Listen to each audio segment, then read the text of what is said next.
I've been looking forward to this moment. I know many of you have as well. So we just want to chat a little bit, have some opportunity to talk and follow up on what's been stirring in our hearts as we have been blessed by each of you. And I thought I might just begin back with this provocative question that lingers for me, Luther, from your wonderful and challenging keynote about the Jesus we follow and how different that looks to so many different people.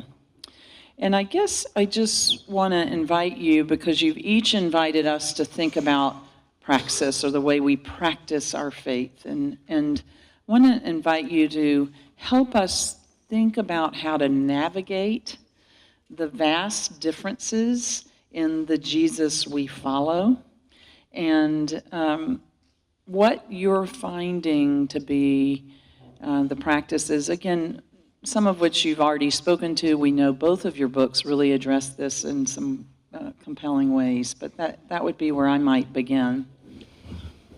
Thank you. I really would want to begin by saying, listening to these reports has been one of the most inspiring times I've had in a church gathering, and I thank you for the work that you do.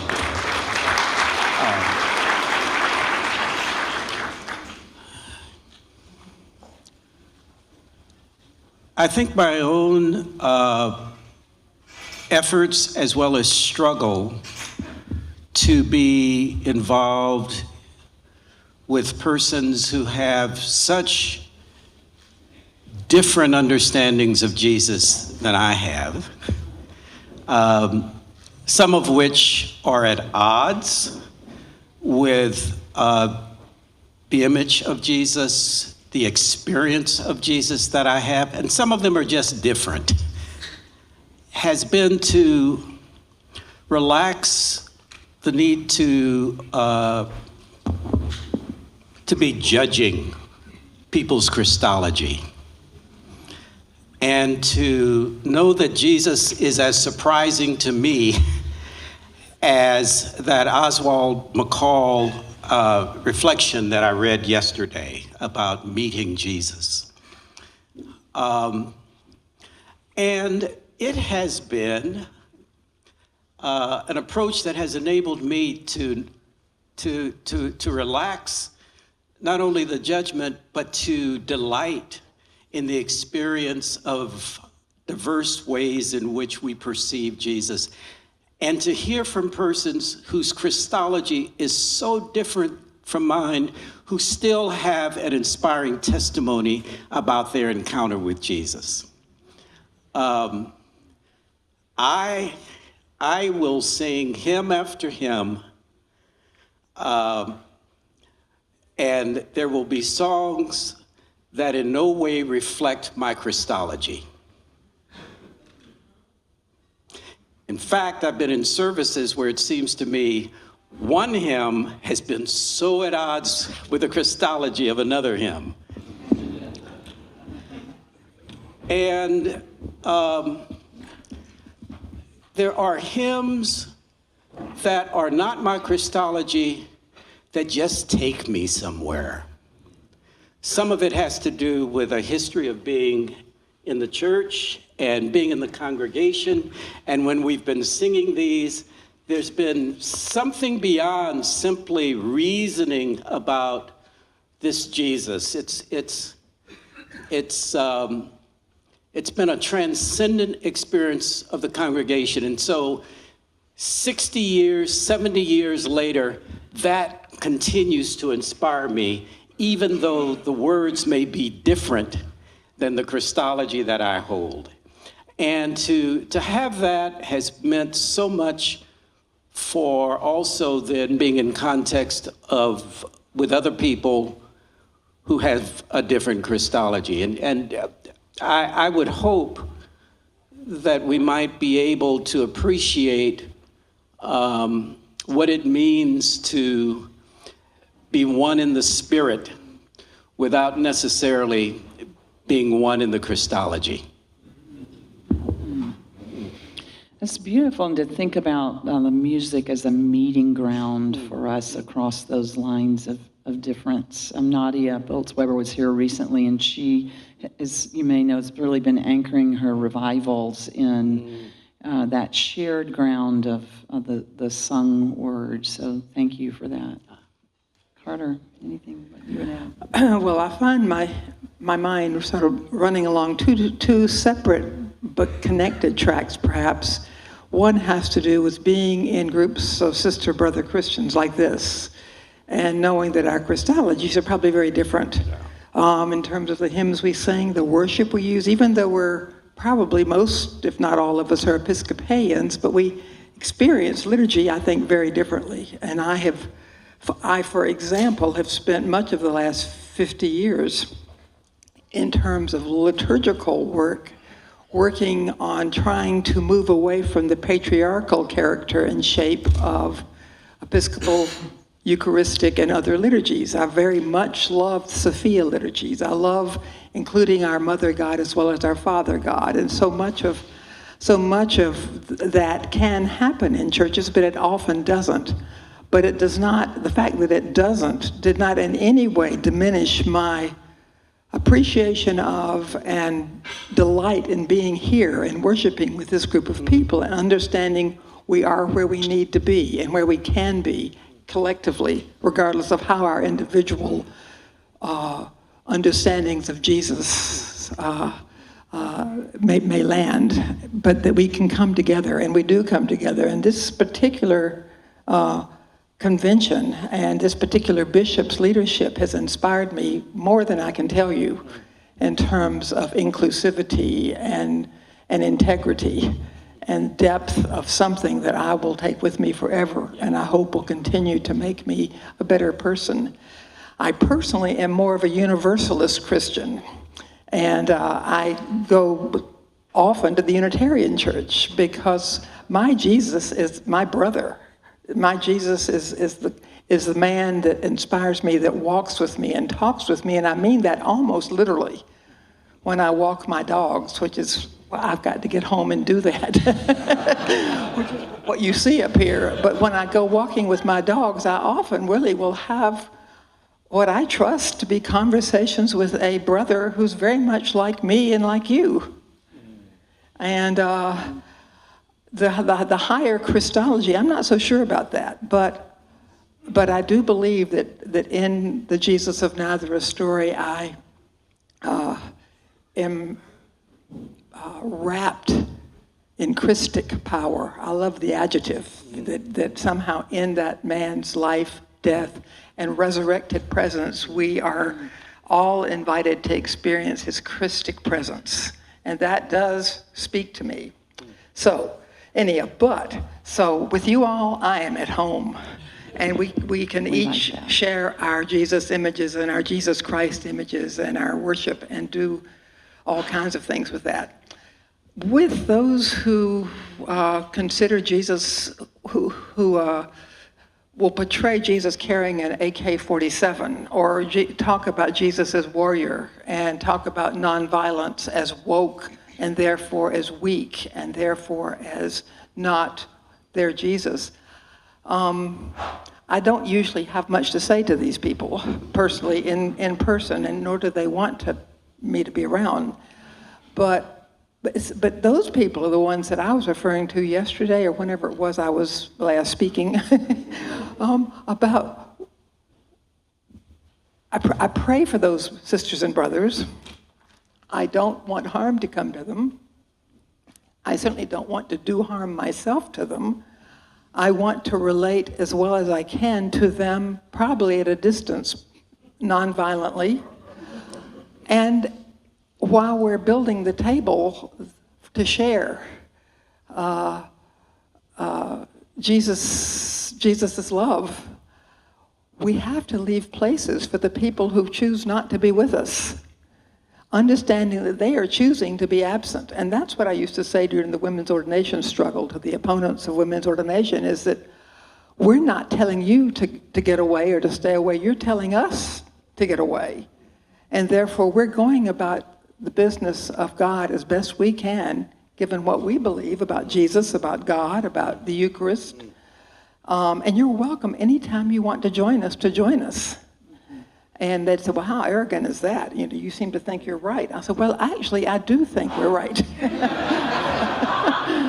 I think we're right about justice. I think we're right about women being people of God. I think we're right about black and brown people being children of God, and our sisters and brothers, those of us who are white.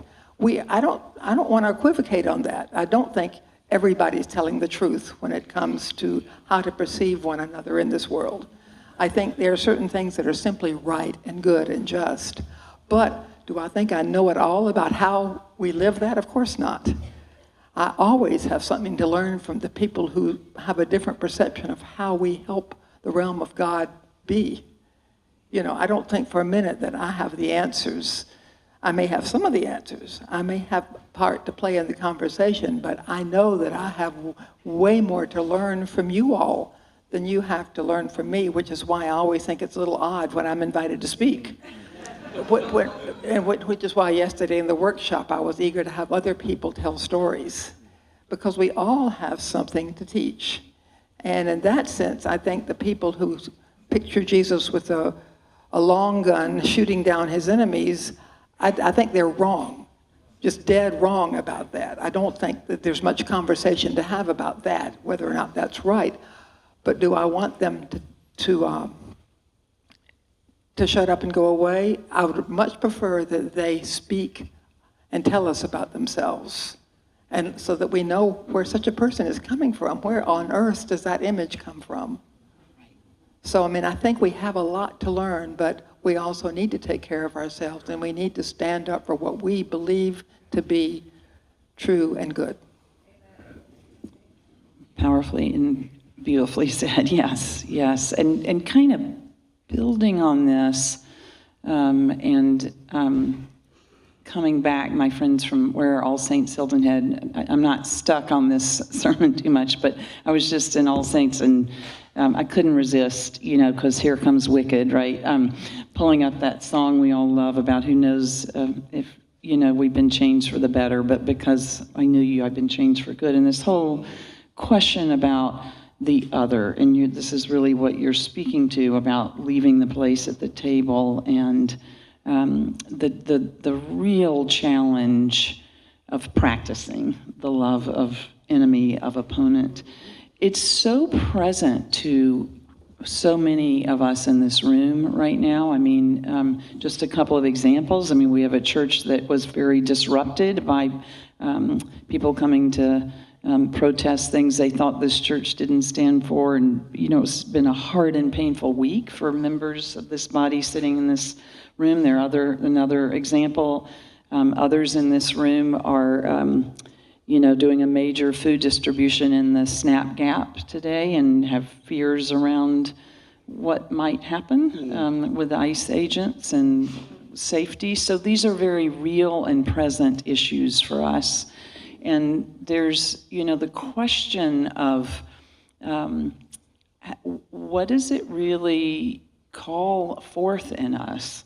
So, I keep being drawn back to this phrase about, what's the balance, or are we talking about balance? When do we lead with revolutionary patience? How is that different from being, what did you call it, Southern sweet? We're not called to be Southern sweet, right? But what's true kindness that has strength and that has clarity? And our dear Bishop Marianne Buddy's been talking a lot about being brave, learning to be brave. So, talk some about that fertile ground, about patience, deep, holy patience, presence, kindness, and bravery and clarity. And you've already been speaking to it, but I'm just inviting us to go there a bit more. This is one of the reasons why I think it's very important for us to be clear about our own identity and convictions and commitment, not in the sense that they're frozen, but they are available to us in ways in which we have a sense of who we are and that we're able to both express that and at times needing to defend that. So when I think of beloved community, I know that I'm in a community with enemies. And I know that I'm perceived as an enemy. Fine. The question I have to continue to ask myself is, what kind of enemy am I? And to what extent, as an enemy, do I just reflect the way in which other people understand enemies and perceive that I'm out to annihilate them, which I'm not. And it's important for me to be clear about what it means to confront, to sacrifice, to at times walk away,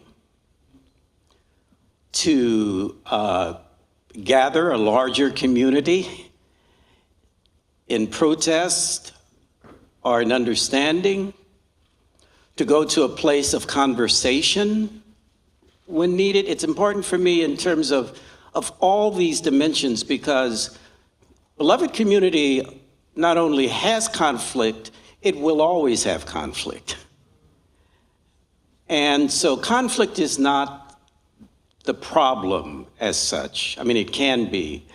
But how have I so befriended conflict that I'm at home in conflict, that I don't lose myself when I'm in the midst of conflict, that my values, my courage, my convictions do not leave the room when I'm in conflict, or that I'm more silent in conflict when I actually should be more expressive. Or that I fail to listen to what's going on in conflict because primarily my energies are being given to persuading someone else and I'm no longer hearing them. These are all the dynamics I think we are worthy to give ourselves to. And it involves a lot of practice. It involves a lot of stumbling. But it's worthy of us in terms of what it means to be crossing identity boundaries, which is essential, I think, to beloved community. So I continue to work, and my work is never done. And as I said last night when we were having dinner, there's a lot of things I can just listen to and understand without feeling a need to convert someone. But if you push me in a corner, I'm not staying there. And it's important for me to be clear as to when it's vital to, in some way, assert my convictions and my actions that attend to what I believe to be not just an error, but dangerous, as well as to always be in a mode of reflecting upon what has just transpired. The sense in which I don't conclude that I have it all right. Yeah. The sense in which there are people who inspire me because they've been in situations I've not been in, but as they instruct me as to how to deal with this or how to deal with that. It's, to me, that's part of what beloved community is, how we listen to one another, how we remain receptive to how God is forming us through conflict, through struggle, through dealing with enemies, through being strangers to one another, to recognizing we make mistakes in trying to make our way through all of this, the importance of having an apology, because we do make mistakes, and the importance of knowing what it means to go forward creatively after having made a mistake in a situation. This is what it's about. Where I get worried is when we think of the conflict as somehow so much of an intrusion into what it means to be beloved community that we seek to fall into conflict avoidance. And that becomes the avoidance of really, I think, being a people of faith who understand what it means to be attending to, being stewards of the realities of care and peace and hopefulness to which we are called. I like the various tribes to which I belong. But I also am aware that there are other tribes that have something not only of threat to me, but they have something of care and instruction for me. Mm-hmm. And I think a key phrase for me is remaining open-hearted. Yeah. And I have to be very careful about either my anxiety or my sense of threat closing down my heart. When that happens, it's not just a matter of how I react to someone else. It's also, I think, a matter of what I've done to myself. Mm-hmm. And closed-heartedness is a despairing place to be. Yeah. Mm. Yeah. Thank you for that. Yes. Carter. Well, I have long imaged the sacred God as the power that generates mutuality among us. That, and by mutuality, I don't mean sameness, but that somehow enables us to call forth the best in each other. And you may be very different from me. You may have different interests. You may have different perceptions and experiences of Christ, for example. You may certainly be of a different color or culture or religion or whatever, but if we can somehow evoke something really good in one another, then God is really at work. That's God. We are godding, to use the word as a verb. We are somehow godding together if we are generating the best between us. And that if each of us sort of is in the conversation or in the meeting or in the movement as the best we can be, doing our very best, then something very sacred is at work. That's what I believe to be the case. Now, and I include our opponents and enemies as well as our good friends and our family and the people that we love the most personally, with whom we usually or hopefully often can do that. That's what it means to be a good friend, a good parent, a good sister, a good colleague, is to do exactly that. And I think that's why you and I Luther and I have been sitting over there just in awe for the last 2 days about how much of that is happening right here. Yeah. When you can tell it, you know when that is happening, and it's really been happening here. That there's been a lot of godding, a lot of mutuality being generated in this room, and I'll bet you, I hope everybody, but I'll bet just about everybody goes home today feeling empowered, knowing that something important has happened inside you that may surprise you. Mm-hmm. I mean, I know that as I usually listen to audible mysteries when I drive. Well, I don't know, listening to an audible mystery or reflecting on this convention, they'll really be competing with each other today.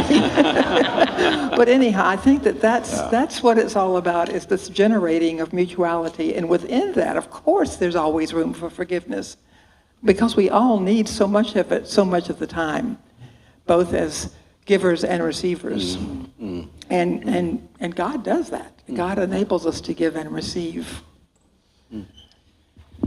I just cannot thank you both enough. You called us into practices throughout your time with us that would really are at the heart of what we're missing in so many places in our culture, and at the heart of what I think is pulling us into this new season is God's longing for these practices, right? To be active and to be present in the world. And so, I love that. I'm going to take Godding and also just the importance of open-heartedness in a 360-degree fashion, right? To not only those that are easy to be open with, but those that are the most difficult for us. So thank you. It's hard for me to believe this, but this time is already coming to a close.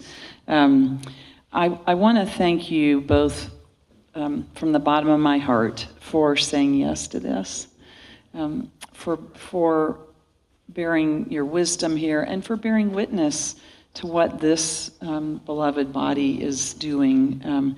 I think there's something really powerful about having these two people of such wisdom and stature reflect back to you, right? What they're seeing in you. That's, for me, that's very inspiring. So thank you for being here throughout all of our proceedings, our business, our reports. We are grateful for your witness, and you are at home here indeed, and we hope you will be here often.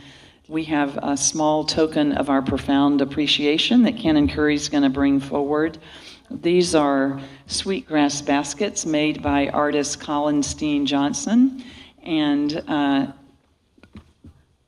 Carter, this one's yours.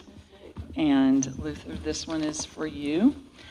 And as we know, these bear witness to the strength and resilience and the history of ancestors from West Africa and the Gullah tradition that continues to move that forward. So we, with profound respect for that history, offer you these tokens of our gratitude to you and ask you to continue to hold us in your prayers as we look forward to continue journeying with you. So can we show our gratitude to them?